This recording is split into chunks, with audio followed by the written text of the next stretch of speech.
قرآن پاک کو ہم غلاف میں لپیٹ کے رکھتے ہیں, ہم دین سے محبت کرتے ہیں, نبی کریم صلی اللہ علیہ وسلم سے محبت کے تقاضے 12 ربیع الاول کو پورے کے پورے کرتے ہیں, 10 محرم الحرام کو حسینی بن جاتے ہیں. ہم لوگ بہت کچھ کرتے ہیں لیکن ہم کوئی اگزامپل فالو نہیں کرتے. دیکھیں وہ جو بلیک شخص امریکہ کے اندر وہ جو پولیس والا تھا ڈائریکٹ اس کی وجہ سے وہ مارا گیا, قتل ہو گیا.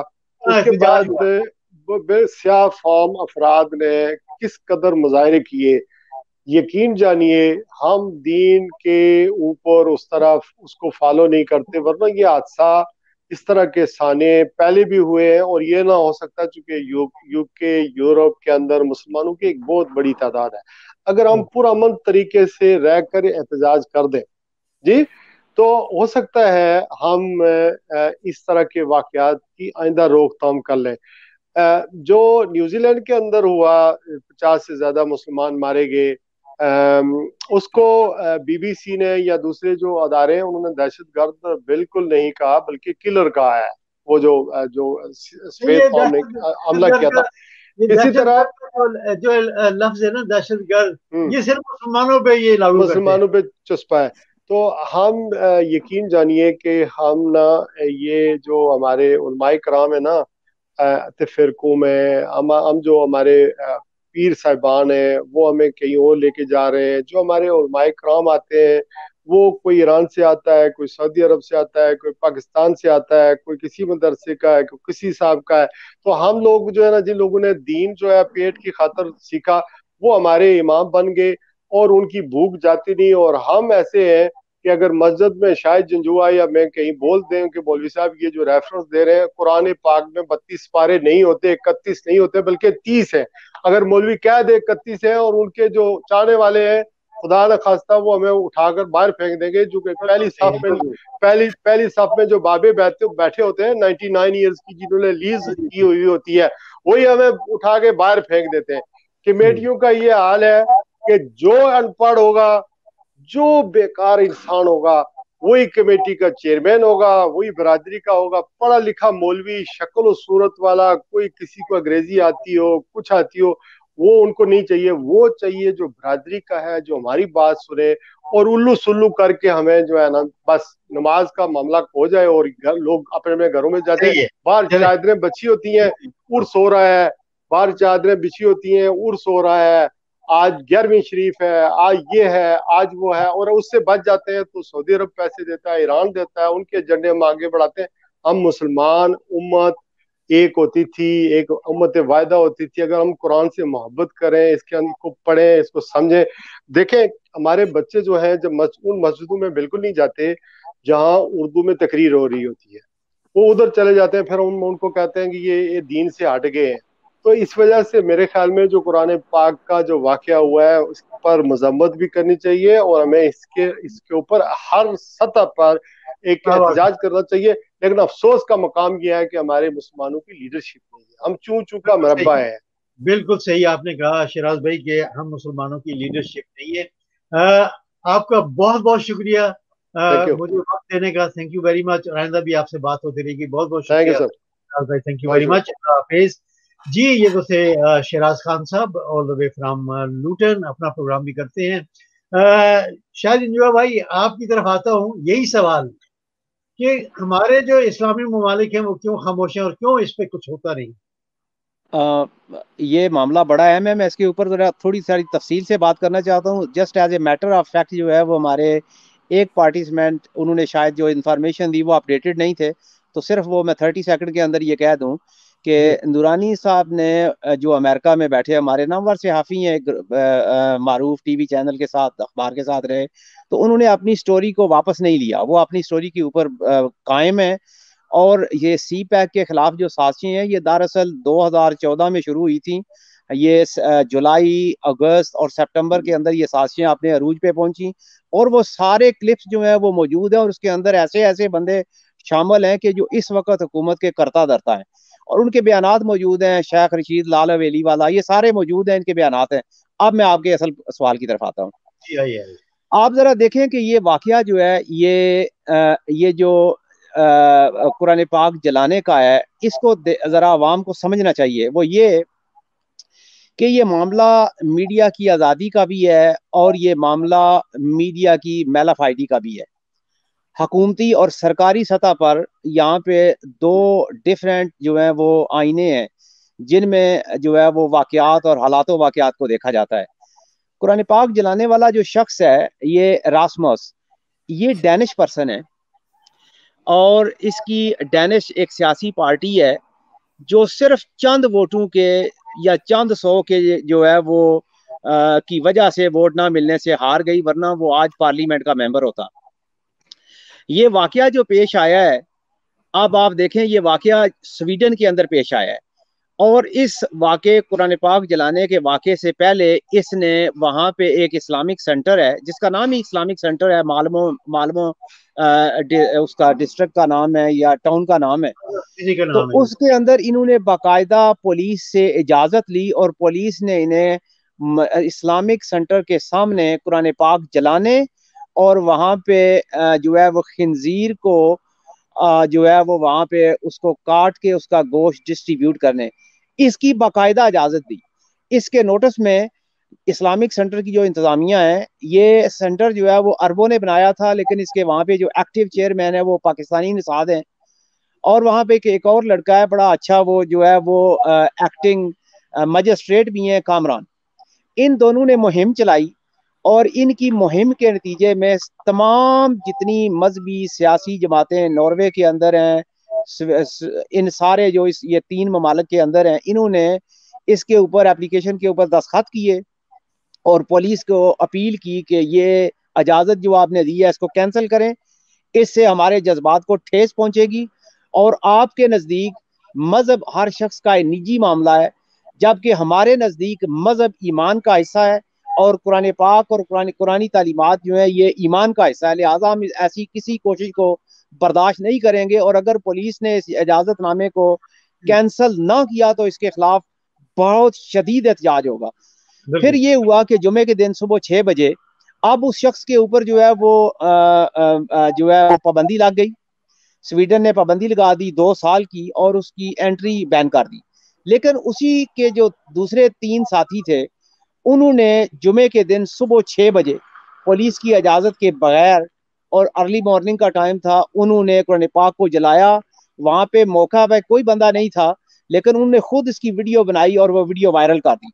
اس کے بعد جتنے لوگ ہیں وہاں پہ اسلامی جماعتیں ہیں انہوں نے اس کے خلاف شدید احتجاج کیا، اور شدید احتجاج کے نتیجے میں جو پولیس کا ایکشن تھا وہ یہ تھا کہ انہوں نے جلانے والوں کے خلاف، قرآن پاک جلانے والوں کے خلاف مقدمہ قائم ابھی تک نہیں کیا، لیکن وہ احتجاج کرنے والے جو لوگ ہیں 10-11 افراد ہیں، پاکستانی ہیں مینلی، ان کے خلاف انہوں نے دہشت گردی کا مقدمہ قائم کیا۔ اب ہمیں اعتراض یہ ہے کہ یہ مقدمہ دہشت گردی کا نہیں ہے، یہ رائٹ آف پروٹیکشن ہے اور یہ رائٹ ٹو پریکٹس ریلیجن ہے، اور یہ جو احتجاج ہے یہ پرووک کیا گیا ہے اور یہ باقاعدہ ایک منظم سازش کے تحت اس کے اندر ہو سکتا ہے کہ کوئی اعلیٰ سطح کے ادارے بھی شامل ہوں جن کو میں اور ہم تو نہیں جانتے، لیکن بظاہر چونکہ گورنمنٹ نے اس کے اوپر پابندی لگائی اور اس کا اجازت نامہ کینسل کر دیا، تو اب ہمارے لیے جو معاملہ ہے اس کو سمجھنے والا وہ یہ ہے کہ اب ہم نے اس احتجاج کو دوسرے ممالک تک پھیلانا نہیں ہے، امن پسند بھی رہنا ہے، لیکن اس کے ساتھ ہمیں یہ کرنا ہے کہ ہمارے جتنے ایم پیز ہیں انہیں برطانوی پارلیمنٹ کے اندر اور جو یورپین پارلیمنٹ میں وہاں پہ ہمارے نمائندے ہیں وہ اس کو باقاعدہ سرکاری سطح پہ اس کے اوپر احتجاج ریکارڈ کروائیں اور ایک واضح پیغام دیں۔ ہمیں یہ کہنا کہ حکومت پاکستان نے اس کے خلاف کچھ نہیں کیا، نہیں، یہ باتیں بچگانا ہے۔ حکومت پاکستان نے، دفتر خارجہ نے اس کی تردید کی ہے، اس کے اوپر مذمت بھی کی ہے، جتنا ان کا ڈومین ہے وہ کیا ہے۔ عرب ممالک سے یہ توقع لگانا کہ وہ اس کے اوپر بولیں گے، وہ اس لیے نہیں بول سکتے کہ عرب ممالک کے اندر آپ کو پتہ ہے میڈیا کی آزادی نہیں ہے، وہاں پہ اس طرح کا واقعات اگر ہو بھی جائے تو وہ میڈیا کے اندر کوٹ نہیں ہوتا، لیکن ان کا معاملہ بھی جدا ہے۔ اس کے اندر ہم نے جو یو کے یورپ کے اندر رہنے والے لوگ ہیں، ہم نے اپنی جنگ کو لڑنا ہے اور خود ہم نے جو ہے اسلامی ممالک کے جو سفیر ہیں ان کے بیانات ہوں گے، لیکن بالآخر یہ جنگ ہمیں خود لڑنی پڑے گی اور پارلیمنٹ کے اندر لڑنی پڑے گی. آپ دیکھیں کہ اس طرح کے جتنے واقعات ہوئے ہیں برطانوی پارلیمنٹ کے اندر جو ہے وہ 10 سے زیادہ جو ہے وہ پاکستانی نژاد اور مسلمان جو ہے وہ ایم پیز موجود ہیں, لیکن ان کا کردار جو ہے وہ ایسے معاملات کے اوپر زیرو ہے. گے رائٹس دیکھ لیں, اسلامی عقائد کے بارے میں جتنی آپ چیزیں دیکھیں, وہ ایکٹیو رول پلے نہیں کر رہے. اور یہی وجہ ہے کہ ہمارے جو اصل مسائل ہیں یا جو ہمارا موقف ہے وہ سرکاری سطح پہ آن بورڈ نہیں لیا جا رہا. ہاں, عوام کی طرف سے اگر ہم کہیں کہ احتجاج کے اندر چونکہ ہم لوگ اکٹھے ہوتے ہیں, احتجاج کرتے ہیں, سب کچھ کرتے ہیں, لیکن چونکہ ہم ٹرینڈ نہیں ہیں, ہمارے یہاں یہ نہیں ہے کہ ہر احتجاج کے بعد ہم نے ایک مراسلہ لکھنا ہے اور اپنی ڈیمانڈ بتانی ہے اور یہ بتانا ہے کہ آپ کے کس قانون کے تحت یہ خلاف ورزی ہوئی اور ہم کیوں اس کے اوپر احتجاج کر رہے ہیں.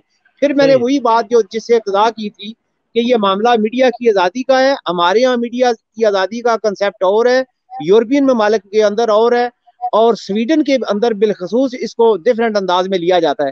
یہی وجہ ہے کہ میں اور آپ یہاں پہ یو کے میں بیٹھے ہیں اور ہمارا پروگرام چل رہا ہے, ہم اس کے اوپر اپنا احتجاج ریکارڈ کروا رہے ہیں. لیکن اگر آپ پاکستان کے اندر ہوتے تو میں آپ کو لکھ کے دیتا ہوں کہ آپ ہماری اپنی حکومت جو ہے وہ اس کے اوپر یہ اس طرح کا جو ہے وہ پروگرام کرنے کی اجازت نہ دیتی. اور اگر ہم جو ہی جو ہے وہ کسی جو ہے ایکس عسکری بندے کے خلاف یا کرپشن کے اوپر ہم احتجاج کرتے تو ہمارا گلا گھونٹ دیا جاتا اور ہمارا پروگرام آف ایئر ہو جاتا. تو یہ میں جو تلخ حقائق ہیں اور ان کا حل یہ میں جو ہے وہ آپ کے پروگرام کے اندر اس لیے لے کے آتا ہوں کہ لوگوں کا وقت بڑا قیمتی ہے. ہمیں دائیں بائیں آئیں شائیں کرنے کی بجائے جو اصل مسائل ہیں, اصل سٹوری ہے وہ سامنے لانی چاہیے, کیونکہ یہ موقع اور یہ زندگی جو ہے وہ ہمیشہ نہیں رہتی. بالکل صحیح ہے. جاوید بھائی, آپ کیا سمجھتے ہیں کہ جو ہمارا میڈیا ہے اس نے کیوں خاموشی اختیار کر رکھی ہے؟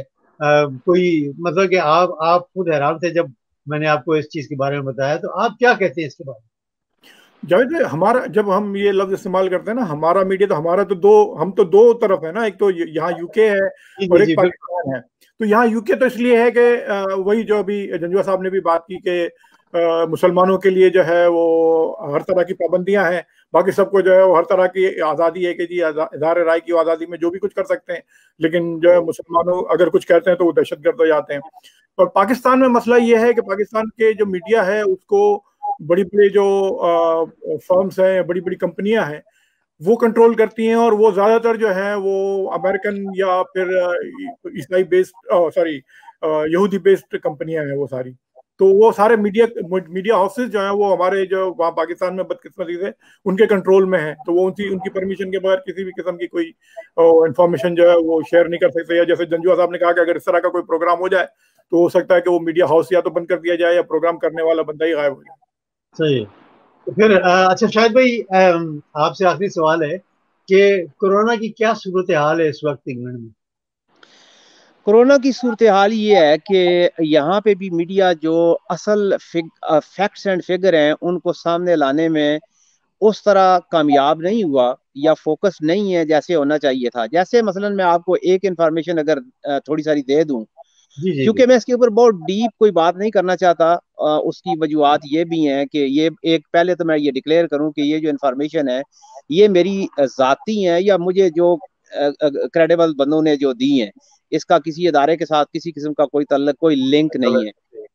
تو یہ ہے کہ مثلا اگر آپ کے رادرم کا جائزہ لے لیں تو رادرم میں غالباً 44,000 پلس بندے جو ہیں وہ انہیں کورونا کے سمٹم ہیں, لیکن ان میں سے وہ بندے جو کنفرمڈ کورونا کی وجہ سے جو ہے جن کی جانیں گئی ہیں ان کی تعداد اگر ہم صرف ایشین آبادی کو گنے تو وہ غالباً 4 یا 5 ہے. باقی سارے جو ہے ان کا تعلق ڈفرینٹ کمیونٹی سے ہے. یہ کہنا کہ ہمارے یہاں کے کورونا کے اوپر فیکٹس نہیں ہے, کورونا کے اوپر ڈیلی گورنمنٹ اپڈیٹ دے رہی ہے. اور آپ کو یہ یہاں پہ یاد کراؤں کہ آج سے 90 سال پہلے جب اس طرح کی ایک وبا آئی تھی تو اس وقت یہ جو ماسک ہے یہ انٹروڈیوس کروایا گیا تھا اور اس کے اچھے نتائج پیدا ہوئے. تو یہاں پہ جو ہے وہ کورونا کی وجہ سے گورنمنٹ نے یہ کہا ہے کہ لوگ جو ہے وہ وائزر یا ماسک پہنے, لیکن لوگوں سے غلطی یہاں پہ یہ ہو رہی ہے جس کی وجہ سے یہ بیماری زیادہ پھیل رہی ہے, وہ یہ کہ لوگوں نے سپر مارکیٹ سے جو ماسک خریدے ہیں وہ صرف ون آف یوز کیے ہیں, نہیں وہ صرف ون آف یوز کے لیے. جیسے ہمارے برتن ہوتے ہیں, آپ ایک دفعہ یوز کیا تو آپ دھو کے دوبارہ استعمال نہیں کر سکتے, آپ نے پھینکنا ہے. اور ہمارے یہاں وہی جو ہے وہ لوگ استعمال کرتے ہیں, پاکٹ میں ڈالتے ہیں. جب آپ نے پاکٹ میں ڈال دیا تو دوبارہ آپ اس کو نہیں پہن سکتے. اور دوسری وجہ یہ ہے کہ اگر آپ نے پہننا ہے تو میرا ذاتی خیال یہ ہے کہ آپ وائزر پہنے. وائزر سے یہ ہوتا ہے کہ وہ لوگ جنہیں بریدنگ پرابلم ہے تو وہ وائزر کے اوپر بھی گیپ ہوتا ہے, تو آپ کو ہوا لینی آسان ہوتی ہے, آکسیجن آپ کے جسم میں جاتی ہے. اور کچھ لوگ جو ہیں وہ آپ دیکھیں کہ وہ گاڑی اکیلا بندہ چلا رہا ہے, اس نے ماسک پہنا ہوا ہے. تو ہمیں ایجوکیٹ کرنے کی ضرورت ہے کہ ماسک کب پہنے اور کب ہم نے ماسک نہیں پہننا. ہمارے ہاں یہ ہے کہ ماسک کو پہننے کی بہت ساری, ابھی چونکہ پروگرام شارٹ ہے تو, لیکن ورنہ میں اس کے اوپر چاہتا تھا میں کچھ اپڈیٹ دوں تاکہ لوگوں کو پتا چلے کہ کورونا کے جو فیکٹس اینڈ فگر اور باقی چیزیں ہیں وہ کیا ہیں. لیکن پھر میں یہ کہوں گا کہ آپ کے پروگرام میں آپ اچھی انفارمیشن دے رہے ہیں اور لوگوں کو ایجوکیٹ کریں. آپ دیکھیں کہ کچھ ممالک کے اندر, یہ میں اور انٹرسٹنگ انفارمیشن آپ کو دے رہا ہوں, اگر آپ جاپان چلے جائیں تو جاپان میں اگر کسی شخص کو فلو لگا ہوا ہو, اور وہ فلو بیڈ والا جس میں یلو لکوڈ جو ہے وہ آپ کی چیسٹ سے باہر نکلتا ہے, تو اس کے دوران وہ بندہ آج خود جو ہے وہ ماسک پہنتا ہے. لیکن ہمارے یہاں آپ دیکھیں کہ بندوں کو یہ کنسیپٹ ہی نہیں ہے, کھانسی لگی ہے, فلو لگا ہے, اور وہ باہر جا کے ایسے کرتے ہیں کہ بندہ حیران ہو جاتا ہے, یار یہ اس بندے نے کیا, کوئی وہی بدتمیزی جیسے کراچی میں آپ دیکھیں پان تھوکنے والے کرتے ہیں. ہمارے بھی, اور اس کے اندر یہ پاکستانی کمیونٹی نہیں ہے, میں سب کی بات کر رہا ہوں, جو دوسری ادر کمیونٹی ہے ان کا بھی کردار یہی ہے کہ وہ کھانستے ہیں, اور جو بیڈ ان کی چیسٹ سے نکلتا ہے وہ بھی اسی طرح پھینکتے ہیں, اس سے جو ہے وہ بیماری پھیلتی ہے. تو میرا خیال ہے کہ اس کے اوپر بہت ساری باتیں ہیں اور بہت ساری ڈسکشن ہو سکتی ہے, لیکن اقدامات پازیٹیو ہیں. انشاءاللہ اگلے پروگرام میں آپ سے اس پہ تفصیلاً گفتگو کرنے کی کوشش کریں گے. آپ کا بہت بہت شکریہ. Thank you very much. اللہ حافظ جی.